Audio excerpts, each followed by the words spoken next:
యేసుక్రీస్తు వారు సిలువలో మరణించారు, యేసుక్రీస్తు వారు తిరిగి లేచారు. లేఖనముల ప్రకారము సిలువ వేయబడి సమాధి చేయబడి 3వ దినమందు తిరిగి లేచారు.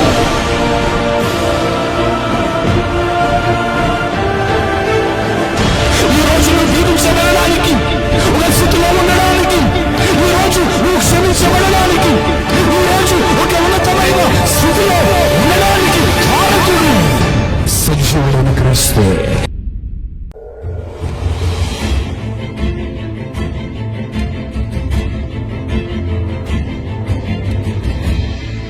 మీకు అనేకమైన స్తుతులు, స్తోత్రములు, నమస్కారములు చెల్లించుచున్నాను. దివ్య లక్షణములు కలిగిన మహాదేవ, మీకు వందనములు. సకల యుగములలో రాజువై ఉన్న తండ్రి, మీకు స్తోత్రములు. గడిచిన కాలమంతా, గడిచిన రాత్రి కాలమంతా ఆ విపత్తు నుండి కాపాడి నేటి దిన పునరుత్థానపు శక్తిలోనికి మమ్మలను ప్రవేశపెట్టిన తండ్రి, మీకు స్తుతులు, స్తోత్రములు. నీ కార్యమును జరిగింపచేసి సహాయమును చేయమని అడుగుచున్నాను. నీ సన్నిధిలోనికి మమ్మల్ని రానిచ్చారు. ఈ భూమి మీద పేరుగాంచిన వారు, గొప్పవారు ఈ దినమును చూడలేక గతించిపోయారు.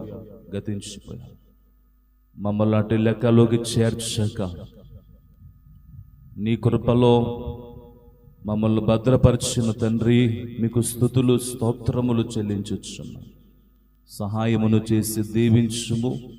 కొద్ది నిమిషాలు మీ సేవకుడైన నన్ను మీ సిలువ చాటున మరుగు చేసి వచ్చిన వారందరితో మాట్లాడుము. వినగలిగిన చెవులను, గ్రహించగలిగిన మనస్సును దయచేయమని యేసు నామములో వేడుకొనుచున్నాను తండ్రి. ఆమేన్, ఆమేన్. కొద్ది నిమిషాలు దేవుని వాక్యమును శ్రద్ధగా, జాగ్రత్తగా మీరందరూ వినాలని దేవుని సేవకునిగా మీకు తెలియజేస్తున్నా. వాక్యము వినని వారు విశ్వాసులు ఎప్పటికీ కాలేరు, విశ్వాసాన్ని బలపరుచుకోలేరు. యుగ సంబంధమైన దేవత మనుషులకు గురిటితనాన్ని కలగచేస్తుంది.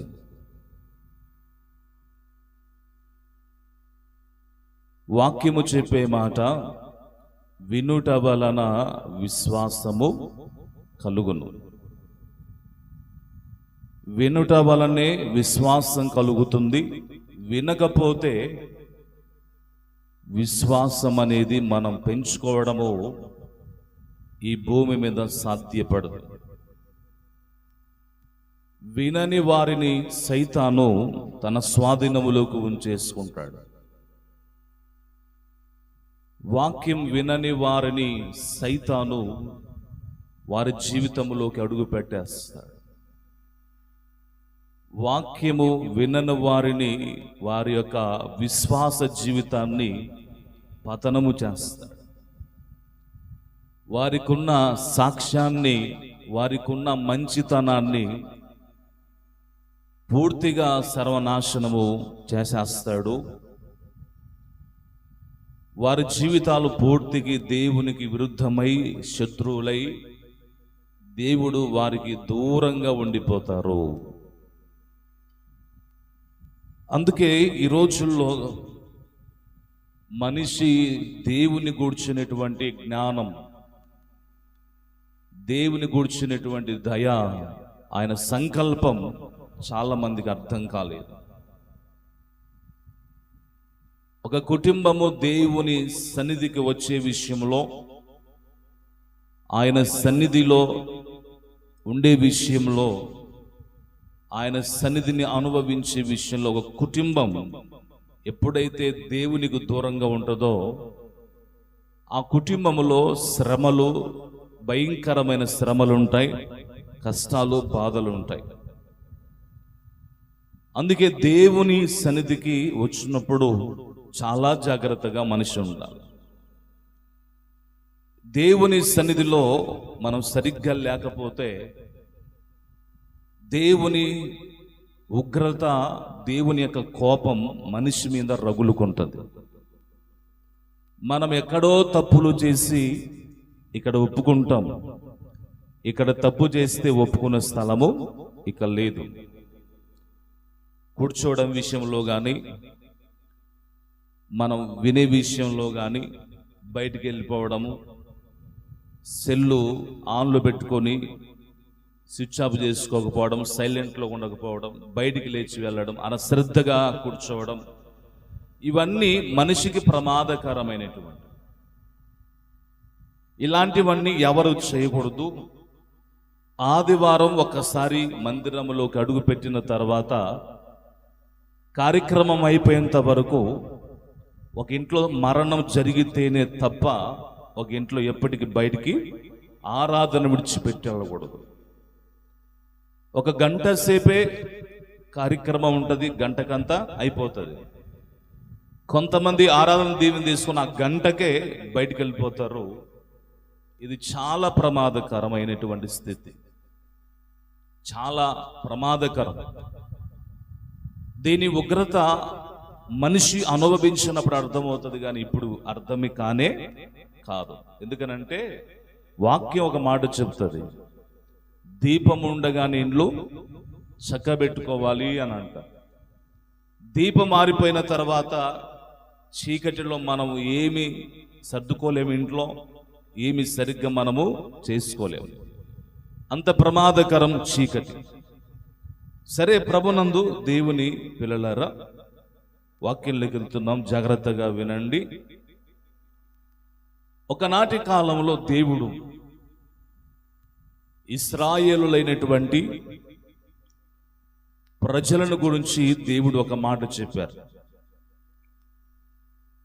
వారు భయంకరంగా పాపము చేస్తూ, విగ్రహారాధన చేస్తూ, ఇష్టానుసారమైన బ్రతుకుచున్నప్పుడు, దేవుడు వారి మీద ఉగ్రుడై ఉన్నప్పుడు ఆయన ఒక మాట చెప్పాడు, నా ఆజ్ఞలను మీరు గైకొంటే, నన్ను ప్రేమించి నా ఆజ్ఞల విషయంలో గైకొని వాటి విషయంలో జాగ్రత్తగా ఉంటే, దేవుడు అంటున్నాడు, కరుణించువాడనై ఉన్నాను అంటున్నాడు. ఈరోజు మీతో చెప్పబోయే అంశము కరుణించువాడనై ఉన్నాను. చెప్పండి, గట్టి చెప్పాలి. కరుణించువాడనై ఉన్నాను. కరుణించువాడనై ఉన్నాను అనంటే దాని భావమేంటి? దాని యొక్క ఆలోచన ఏంటి? దాని యొక్క విశిష్టత ఏంటి? కరుణించువాడనై ఉన్నాను, కరుణిస్తా అనబడే మాట ఏంటి అనంటే, ఒక వ్యక్తి తప్పు చేసిన, ఒక వ్యక్తి భయంకరమైన స్థితిలో ఉన్న, ఒక వ్యక్తి ఒక భయంకరమైన స్థితిలో ఒక వ్యక్తి తప్పు చేసిన వ్యక్తిని నేను కరుణిస్తాను, ఒక అవకాశం ఇస్తాను అని అంటే ఎంత ధైర్యం ఉంటుందో ఆ మాట వలన అది ఊహించలేము. అయితే మన వాక్యాన్ని చదువుకుందాం. ద్వితీయోపదేశ కాండము 5వ అధ్యాయము 10వ వచనాన్ని చదువుకుందాం ఒకసారి. నన్ను ప్రేమించి నా ఆజ్ఞలు గైకొని వారి విషయంలో 1000 తరముల వరకు కరుణించువాడనై ఉన్నాను. ఈ వాక్య గ్రంథములో చూస్తే, నన్ను ప్రేమించి నా ఆజ్ఞలను గైకొని వారి విషయంలో 1000 సంవత్సరముల వరకు కరుణించువాడనై ఉన్నా, కరుణిస్తా. ఈ విషయాన్ని చాలా జాగ్రత్తగా వినాలని దేవుని సేవకునిగా మీకు తెలియజేస్తున్నాను. నన్ను ప్రేమించి నా ఆజ్ఞలు గైకొనాలి. నన్ను ప్రేమించి నా ఆజ్ఞలు గైకొని వారి విషయంలో నేనేం చేస్తానంటే 1000 సంవత్సరముల వరకు కరుణించువాడనై ఉన్నాను. 1000 సంవత్సరముల వరకు కరుణించువాడనై ఉన్నాను అంటున్నాడు. దానికంటే ముందు మరొక వచనాన్ని మనం చదువుకుందాం. 6వ వచనాన్ని 5వ వచనాన్ని చదువుకుందాం. 5వ వచనం, గనుక యెహోవా మాట మీకు తెలియచేయుటకు నేను యెహోవాకును మీకును మధ్య నిలిచి ఉండగా యెహోవా ఇలాగున సెలవిచ్చెను, దాసుల గృహమైన ఐగుప్తు దేశము నుండి నిన్ను రప్పించిన నీ దేవుడైన యెహోవాను నేనే. చాలు, ఒక నిమిషం. ఈ వాక్య గ్రంథములో చూస్తే వ్రాయబడినట్లుగా, ప్రభునందు పిల్లలారా, దాసుల గృహమైన ఐగుప్తులో నుండి నిన్ను రప్పించిన నీ దేవుడైన యెహోవాను నేనే. దాసుల గృహము ఐగుప్తు దేశం. ఏ దేశము? దాసుల గృహం. ఈ ఐగుప్తు దేశము నుండి మిమ్మల్ని రక్షించినటువంటి వాణ్ణి నేనే, మిమ్మలను రప్పించిన వాణ్ణి నేనే. కాబట్టి ఆ కింది వచనంలో మరొక మాట చదువుకుందాము. నేను తప్ప వేరొక దేవుడు నీకు ఉండకూడదు. పైన ఆకాశం అందే గాని, కిందనున్న భూమి అందే గాని, భూమి క్రింద ఉన్న నీళ్ళ యందే గాని ఇండు. దేని పోలికైన విగ్రహమును చేసుకొనకూడదు, వాటికి నమస్కరించకూడదు, వాటిని పూజింపకూడదు. నీ దేవుడైన యెహోవానగు నేను రోషము గల దేవుడను. నన్ను ద్వేషించు వారి విషయంలో 3-4 తరాల దోషము, తండ్రుల దోషము కుమారుల మీదికి రప్పించుచున్నాను. చాలు. ఈ వాక్య గ్రంథములో చూస్తే వ్రాయబడిన మాట, కరుణించువాడనై ఉన్నాను అనబడే మాటకు మనం ముందు ఎలాగుండాలో, ఏ విధంగా ఉంటే దేవుడు కరుణిస్తాడో ఆయన చాలా స్పష్టంగా నీటిగా తెలియజేశారు. ఏంటి అనంటే, ఐగుప్తుల యొక్క దేశము నుండి రప్పించినది నేనే, కానీ నేను తప్ప వేరొక దేవుడు నీకు ఉండకూడదు. నీవు దేనిని పూజింపకూడదు. ఆకాశమును గాని, భూమిని గాని, మరి నీళ్లను గాని దేన్ని మనం ఏం చేయకూడదు? పూజించకూడదు. విగ్రహములను చేసుకోనకూడదు. ఏంటి ఈ విగ్రహములు ఏంటి అనే విషయాన్ని చూస్తే, బైబిల్ గ్రంథములో ఒక రాజు ఒక బంగారు ప్రతిమను చేస్తాడు. చేసి వాటికి సాగిల పడాలి, లేకపోతే మిమ్మల్ని చంపేస్తానంటాడు. చంపేస్తారని చెప్పిన కాలములో షడ్రకు, మేషకు, అబేద్నెగో వారు ఏం చేస్తాడంటే, రాజా, నీవు చేసిన ఈ బంగారు ప్రతిమకు మేము నమస్కారము చెయ్యం. ఈ అగ్నిగుండములో నుండి మమ్మలను రక్షించగలిగిన సమర్థుడు మా దేవుడు. కాబట్టి నువ్వు చేసిన వాటికి మేము సాగిలపడము, పూజించము. అంటే దేవుడు అంటున్నాడు, నేను తప్ప వేరొక దేవుడు నీకు ఉండకూడదు. నేను రోషము గల దేవుడను. నన్ను దేశించు వారి విషయంలో 3-4 తరాల దోషము కుమారుల మీదికి రప్పిస్తాను అని అన్నా. అంటే మన జీవిత కాలంలో దేవుని కంటే ఎక్కువగా ఈరోజు చాలా మంది పనే ఒక విగ్రహంగా ఉంది. డబ్బే ఒక విగ్రహం. చెప్పండి, పనే ఒక విగ్రహం, ఉద్యోగమే ఒక విగ్రహం, ఆస్తే ఒక విగ్రహం, ధనమే ఒక విగ్రహం. అంటే దేవుని కంటే ఎక్కువగా ప్రేమించేవారు, ఈ రోజుల్లో దేవుని కంటే ఎక్కువగా ప్రేమించుట వలన మన జీవితంలో మనం నష్టపోతాం. దేవుని కంటే దేనిని ఎక్కువగా ఎందుకు ప్రేమించకూడదు, దేని రూపాన్ని మనం ఎందుకు చేసుకోకూడదు అంటే, దేవుడు చేసినటువంటి సృష్టిని ఎంత మాత్రము ఏం చేయకూడదంటే పూజించకూడదు. సూర్యుని కలగజేసింది దేవుడే, భూమిని కలగజేసింది దేవుడే, నక్షత్రాలను కలగజేసింది దేవుడే, కొండలను, గుట్టలను, పర్వతములను, సముద్రమును, నీటిని, అడవిని, జంతువులను, సమస్తాన్ని సృష్టించింది దేవుడే. అవన్నిటినీ కలుగజేసిన ఆయన పేరే సృష్టికర్త.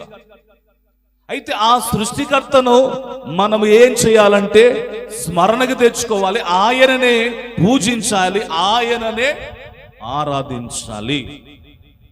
చాలా మంది విగ్రహాలు అనగానే చాలా దూరం వెళ్ళిపోతారు.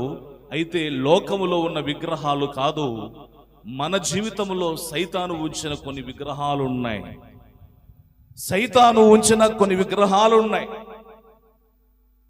అయితే ఒకరోజు ఒక గ్రామంలో ఒక భార్య భర్తలు నివసిస్తున్న సమయంలో వారి జీవితం కష్టాల్లో, బాధల్లో, అవమానములలో, నిందలతో, ఆకలితో, అప్పులతో, భయంకరమైనటువంటి సమస్యలో వారు బ్రతుకుచు తినేకి అన్నము లేక పిల్లలకి ఆహారము పెట్టలేని స్థితిలో వారు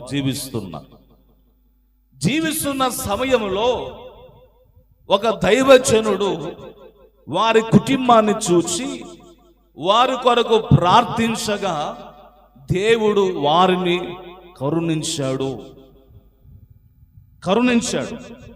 కరుణించి దేవుడు వారిని ఎంతగా దీవించాడంటే ఆస్తికర్తలుగా చేశాడు. బైబిల్లో మాట రాయబడింది, నన్ను ప్రేమించు వారిని నేను ఆస్తికర్తలుగా చేస్తాను అని.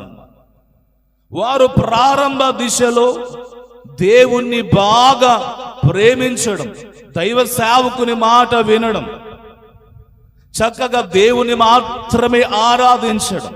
ఎప్పుడైతే వారు దేవుణ్ణి ప్రేమించారో, ఎప్పుడైతే దేవుణ్ణి వారు ఆరాధించారో, ఎప్పుడైతే వారు దేవుని సన్నిధికి వెళ్ళారో, ఎప్పుడైతే వారు బలంగా ఉన్నారో, దేవుడు వారిని చాలా గొప్పగా దీవించారు,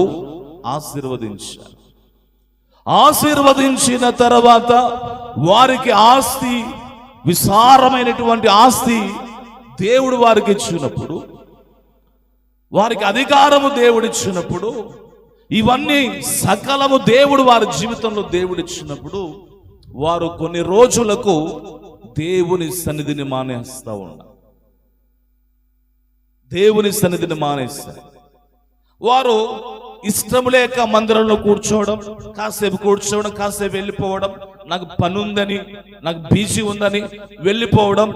ఈ విధంగా ఆ వ్యక్తి చేస్తూ పూర్తిగా మందిరాన్ని మానేశాడు. ఒకరోజు పాస్టర్ గారు ఇంటికి వెళ్ళి, అయ్యా నువ్వెందుకు మందిరాన్ని మానేశావు, ఏంటి కారణం అంటే, పాస్టర్ అయ్యా నాకు చాలా బిజీగా ఉన్నాను, నేను నా పొలాన్ని పండించడానికి విస్తారమైనటువంటి కూలి వాళ్ళని పెట్టాను, నా పిల్లలు బాగా చదువుతున్నారు, వాళ్ళకి ఉద్యోగాలు వచ్చాయి, ఆ పనుల మీద నేను బిజీగా ఉన్నాను, నాకు మందిరానికి రావడానికి వీలు లేదు, కుదరట్లేదు అని అన్నాడు. తన జీవితంలో తను చేసినటువంటి భయంకరమైన తప్పు ఏంటి తెలుసా? తన ఆస్తిని ప్రేమించడం, ఆస్తి అనబడే విగ్రహాన్ని పూజించడం. ఎందుకనంటే దేవుని కంటే, దీవించిన దేవుని కంటే, కరుణించిన దేవుని కంటే ఆ ఆస్తిని ఎక్కువగా చూడడం, వారి ఉద్యోగాలు ఎక్కువగా చూడడం. అంటే నేను బిజీగా ఉన్నాను, నేను మందిరానికి రావడము కుదరదు, నాకు చాలా బిజీ అని చెప్పి తన జీవితంలో దేవుని కంటే ఒక విగ్రహాన్ని పెట్టేసుకున్నాడు. ఏంటి ఆ విగ్రహం? ధనము అనబడి విగ్రహం, సంపద అనబడి విగ్రహం, ఆస్తి అనబడి విగ్రహం, ఉద్యోగము అనబడి విగ్రహాన్ని తను ముందు పెట్టేసుకున్నాడు. తను చిన్నగా ఏం చేయడం మొదలు పెట్టాడు తెలుసా?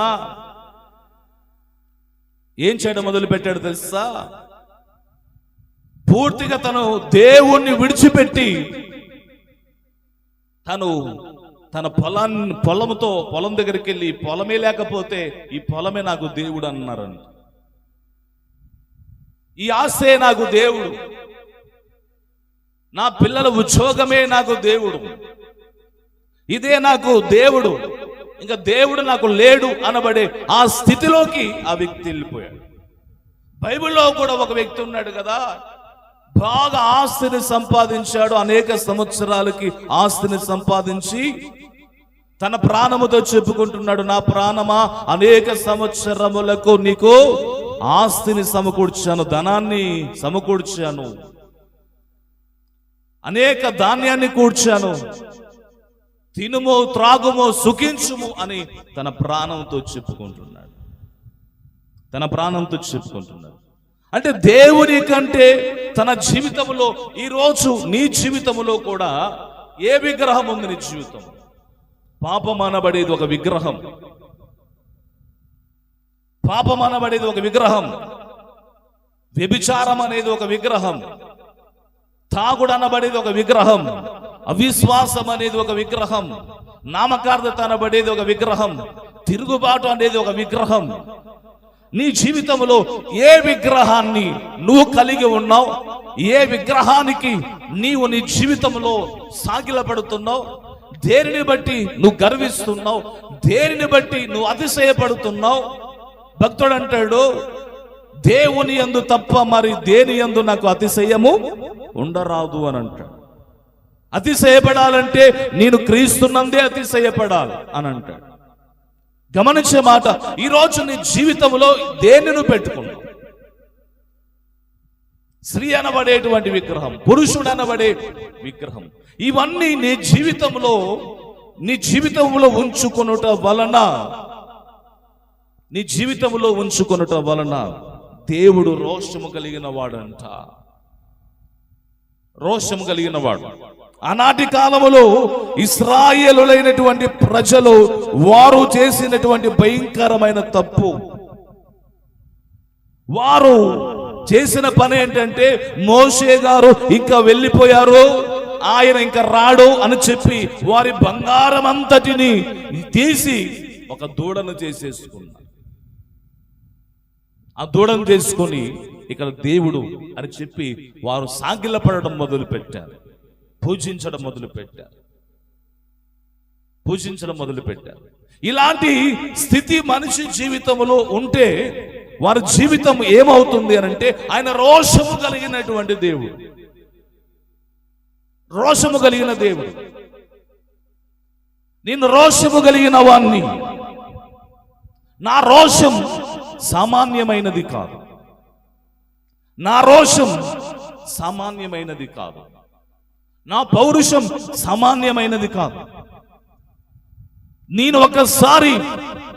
నేను రోషము కలిగిన వాడినై ఉంటే నా ముందు ఎవరు నిలవలేరు. భూమి ఆకాశాలు నిలవలేవు. ఏ మనిషి ఆయన ఎదుట నిలవలేడు. ఏ యొక్క జీవితం ఆయన ముందు నిలవలేదు. ధవలమైనటువంటి మహాసింహాసనమందు ఆసనుడై కూర్చునుట చూచి ఆయన సమూహము నుండి, భూమి ఆకాశములో ఆయన సమూహము నుండి పారిపోయే నిలువు చోటు దానికి లేదు. అంతటి భీకరుడు, అంతటి గంభీరుడు, అంతటి మహోన్నతమైన సర్వాధికారి అయినటువంటి దేవుడు. అయితే ఆ వ్యక్తి ఎప్పుడైతే వాటిని పూజించడం మొదలు పెట్టాడో, తన జీవితంలో దేన్నైతే దేవుని కంటే ముందుగా పెట్టుకున్నాడో అన్ని కోల్పోయాడు. చివరికి ఆ వ్యక్తి అన్ని కోల్పోయాడు. పిల్లల ఉద్యోగం, ఆస్తి అన్నిటిని కోల్పోయి మరలా ప్రారంభ దిశ ఎలాగైతే ఉన్నదో అదే స్థితిలోకి ఆ వ్యక్తి మార్చబడ్డాడు. కారణం, కరుణించినటువంటి దేవుణ్ణి దూషించాడు. కరుణించినటువంటి దేవుణ్ణి విడిచిపెట్టాడు. కరుణించినటువంటి దేవుణ్ణి అసహించుకున్న కరుణించిన దేవుని సన్నిధికి రావడానికి అంత బిజీ పర్సన్ అయిపోయాడు. గమనించే మాట ఏమిటంటే, ప్రభునందు దేవుని పిల్లలారా, దూషించాడు. తర్వాత దేవుడు అంటున్నారు, సరే ఇవన్నీ చేస్తా ఉన్నారు, అయితే నన్ను ప్రేమించి అని అన్నాడు. నన్నేం చేయాలా? ప్రేమించి నా ఆజ్ఞలు ఏం చేయాలా? గైకొంటే నేను 1000 సంవత్సరముల వరకు 1000 తరముల వరకు కరుణించువాడని ఉన్నాను. ఎన్నిసార్లు కరుణిస్తాడైనా?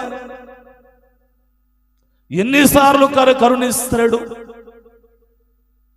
ఈ భూమి మీద ఉన్న సకల మానవులను ఎన్నిసార్లు కరుణిస్తాడైనా? ఎన్నిసార్లు కరుణిస్తాడైనా?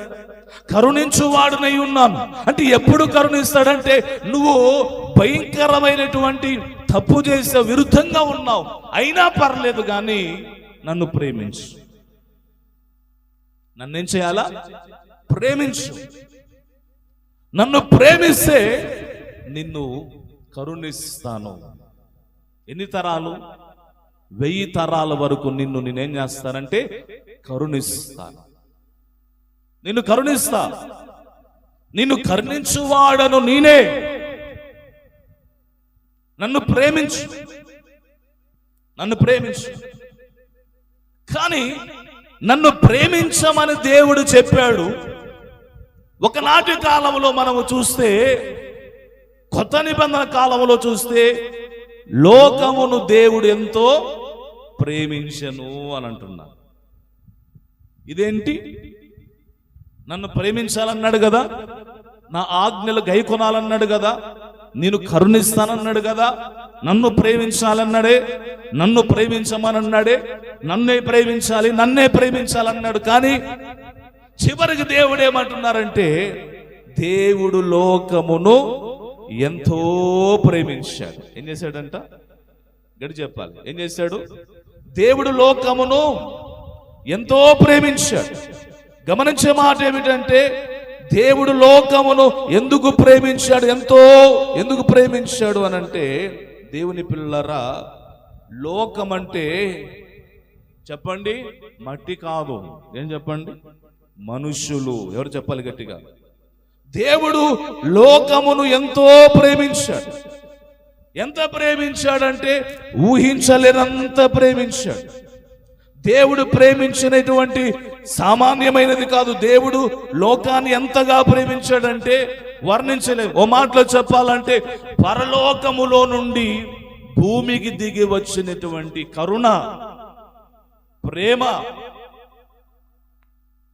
సింహాసనము నుండి ఈ భూలోకానికి వచ్చిన కరుణ ప్రేమించాడు. ఎందుకంటే ఈ మనిషి ఎన్నిసార్లు శిక్షించినా, ఎన్నిసార్లు గద్దించినా, ఎన్నిసార్లు హెచ్చరించినా, ఎన్నిసార్లు ఈ వ్యక్తిని మట్టిలో కలిపేసినా, తన బ్రతుకు మాత్రం మార్చుకోవట్లేదు. తన జీవితంలో ఒక బలి, మానవ జీవితంలో ఒక బలి జరగాలి. మానవ యొక్క పాపాలు అనబడేటువంటి విగ్రహాలు కూలిపోవాలంటే, అవిశ్వాసము అనబడే విగ్రహాలు కూలిపోవాలంటే, వ్యభిచారము అనబడే విగ్రహాలు కూలిపోవాలంటే, ఇవన్నిటికీ జరగవలసింది ఏంటంటే ప్రాయశ్చిత్తము జరగాల.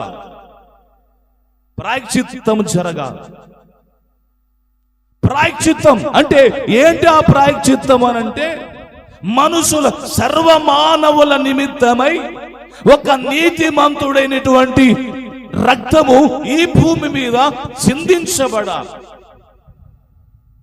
భక్తులు అంటారు, ఎట్ల రక్తము? మేకల రక్తము పాపములు తీసివేయుట అసాధ్యము అని అంటారు.